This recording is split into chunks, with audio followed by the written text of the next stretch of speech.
Et vous savez que je suis super déçue.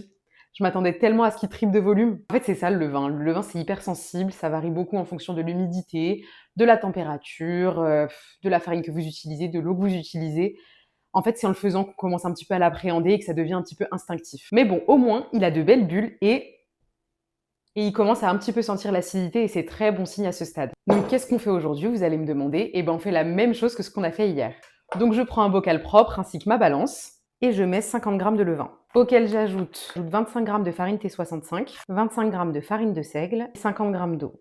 Et là, on mélange bien. Là, on veut une texture pâte à gâteau un petit peu épaisse. Pour ceux qui ont des difficultés et qui ont le levain qui galère à monter, vous pouvez mettre une petite cuillère de miel, le sucre va nourrir les bonnes bactéries. Moi, pour le moment, je le fais pas, mais si ça monte pas d'ici les prochains jours, je le ferai. Surtout qu'il fait pas très chaud en ce moment. Ensuite, mon levain écarté, je le mets de côté dans mon bocal que j'utiliserai le jour où je ferai des crêpes, ou peu importe. Hop.